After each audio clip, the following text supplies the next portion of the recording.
बृजभूषण जी और पंडित जी के पास आज उनके एक रीडर का मेल आया है। ये रीडर उनके ब्लॉग के शुरुआती रीडर्स में से है। हमेशा कमेंट करके पंडित जी से कम्युनिकेशन बनाए रखते हैं और आज पहली बार उन्होंने मेल किया है। कुछ परेशानी में है और इसमें पंडित जी की सलाह चाहते हैं। मेल कुछ इस तरह से है। पंडित जी नमस्कार, मैं नरेश कुमार हूं। जैसा कि आप जानते ही हैं कि मैं आपका ब्लॉग रेगुलरली पढ़ता हूं और आपसे कई बार कमेंट्स के जरिए बात भी कर चुका हूं। आज मैं अपनी पर्सनल लाइफ की एक सिचुएशन में आपकी हेल्प लेना चाहता हूं। मैं चाहता हूं कि आप पहले मेरी सिचुएशन को समझें और फिर मुझे गाइड करें कि मुझे क्या करना चाहिए। मेरी समस्या मेरी फैमिली से जुड़ी है। मेरी फैमिली यानी परिवार में मैं, मेरी पत्नी सुधा और हमारा एक बेटा है। बेटा बहुत पहले ही विदेश में सेटल हो चुका है। उसकी शादी भी हो चुकी है और एक बेटी भी है। मैं और सुधा साल में एक बार बेटे के पास चले जाते हैं। कभी कभार बेटा भी अपने परिवार के साथ आ जाता है। मुझे और मेरी पत्नी को बेटे के बाहर सेटल होने से कोई परेशानी नहीं है। उल्टा हम खुश हैं कि वो अपनी फैमिली और करियर में खुश है। मैं और सुधा भी साथ में बहुत सुखी हैं। हम दोनों तंदुरुस्त हैं। पैसे की भी फिलहाल कोई कमी नहीं है। इसके अलावा जिंदगी में और क्या चाहिए।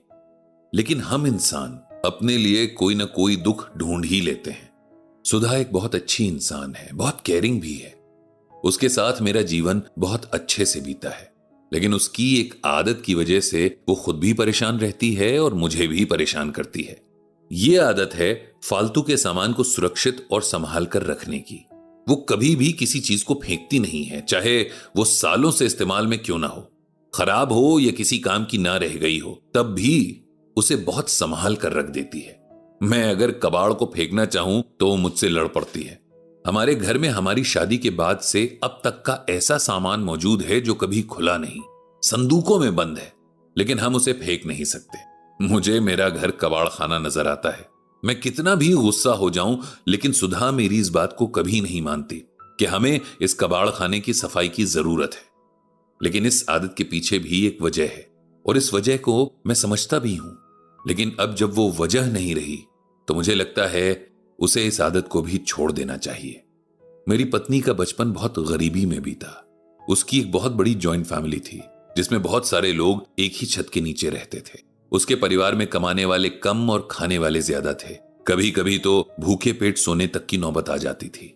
अभावों से भरे उस बचपन में मेरी पत्नी ने शायद जो पहली चीज सीखी थी वो थी कुछ भी बर्बाद ना होने देना। रात को अगर रोटी का एक भी टुकड़ा बच जाए तो उसे सुबह के लिए संभाल लेना। जरूरत की चीजों को बहुत सोचकर खर्च करना और जो फिलहाल काम का नहीं है उसे यह सोचकर संभाल लेना कि क्या पता फ्यूचर में कभी इसकी जरूरत पड़ जाए। शायद बचपन से लेकर शादी होने तक उसने यही सब देखा और किया और इसीलिए ये उसकी आदत बन गई। हमारी शादी के बाद भी उसके नेचर में कोई फर्क नहीं आया, जबकि हमारे घर के हालात अच्छे थे। घर में ऐसी कोई परेशानी भी नहीं थी। एक बार तो सिचुएशन बहुत अजीब हो गई थी। शादी के बाद जब हम पहली बार बाहर खाना खाने गए तो मेरी पत्नी ने एक्स्ट्रा नैपकिन्स अपने बैग में रख लिए थे। घर जाकर जब मैंने देखा और पूछा तो उसने कहा कि मैंने सोचा घर पर काम आएंगे। ये बस एक एग्जाम्पल है। उसको चीजों से ऐसा मोह है कि छूटता ही नहीं। मैंने और मेरे बेटे ने भी बहुत समझाया, लेकिन वो नहीं समझती। मैंने सोचा शायद ये कोई साइकोलॉजिकल प्रॉब्लम ना हो, इसीलिए अपनी पत्नी को बहुत समझाया कि हमें किसी काउंसलर के पास चलना चाहिए, लेकिन वो कभी नहीं मानी। उल्टा रोने लग जाती थी कि मैं उसे पागल समझता हूं, जबकि ऐसा बिल्कुल भी नहीं था। मैं उन लोगों में से हूं जो फिजिकल इलनेस की तरह ही मेंटल इलनेस पर भी ध्यान दिए जाने की इंपॉर्टेंस को समझते हैं और ये भी जानते हैं कि अगर कोई मेंटल इलनेस हुई भी तो ट्रीटमेंट से ठीक हो जाती है। लेकिन मेरी पत्नी ये सब नहीं समझती और ना ही समझना चाहती थी। टाइम के साथ ये प्रॉब्लम बढ़ती गई। बेटा पैदा हुआ तो उसके लिए ढेर सारे कपड़े और खिलौने वगैरह आने लगे, जो आज भी हमारे घर में मेरी वाइफ ने संभाल कर रखे हैं। उसकी ग्रेजुएशन तक की कॉपी किताबों से बक्सा भरा पड़ा है।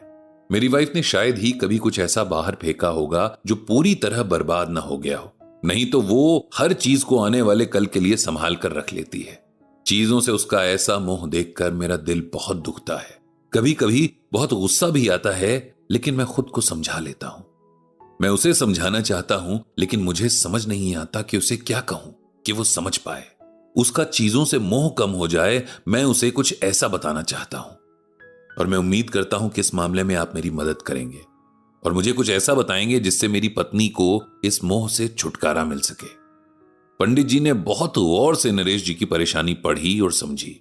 वो जानते हैं कि हर इंसान को नरेश जी की पत्नी वाली प्रॉब्लम है, किसी को कम तो किसी को ज्यादा, हां, लेकिन है सबको।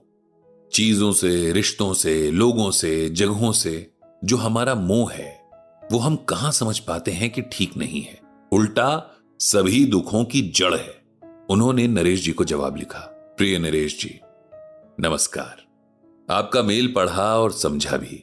आपकी पत्नी को जो परेशानी है उसे मोह कहते हैं और इससे तो बड़े बड़े ऋषि मुनि और तपस्वी भी नहीं बच पाए हैं। हर किसी को किसी न किसी से मोह है। बस फर्क इतना है कि आपकी पत्नी का बेजान चीजों के प्रति मोह हद से ज्यादा बढ़ गया है। इसी मोह के कंट्रोल में होकर अर्जुन ने युद्ध से मना कर दिया था और तब भगवान श्री कृष्ण ने उन्हें गीता ज्ञान सुनाया था। इस मोह के बारे में भगवान ने गीता में बहुत डिटेल में बताया है। एक श्लोक मैं यहां आपको बताता हूं।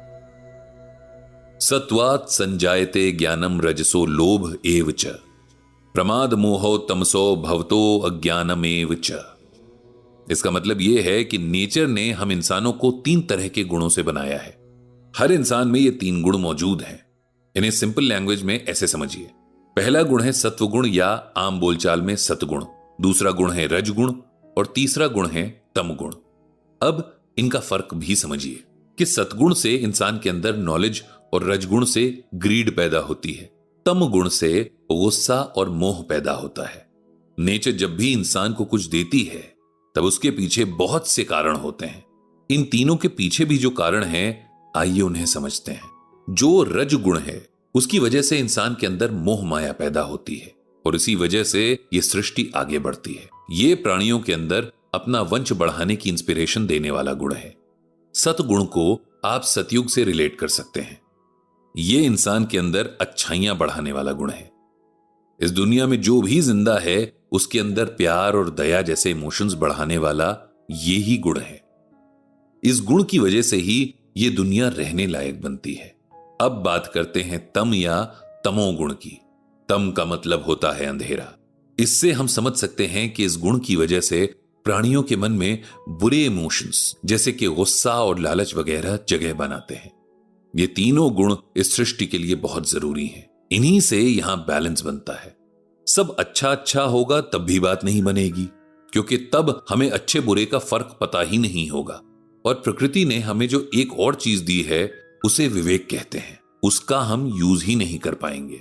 हर इंसान के अंदर सही और गलत को समझने और अपनाने की समझ होती है और एक उम्र के बाद हमारी हर चॉइस और डिसीजन में ये झलकती है।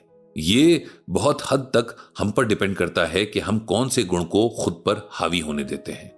इसके बाद पंडित जी ने कहा कि मोह इंसान के इस विवेक को खत्म कर देता है। इसीलिए भगवान ने गीता में मोह को तमगुण कहा है। आप अपनी वाइफ से कहिएगा कि वे गीता पढ़ें और इस बात को समझने की कोशिश करें।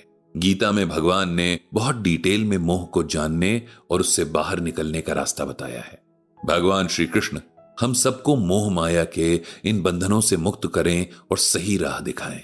इतना लिखकर पंडित जी ने मेल सेंड कर दी।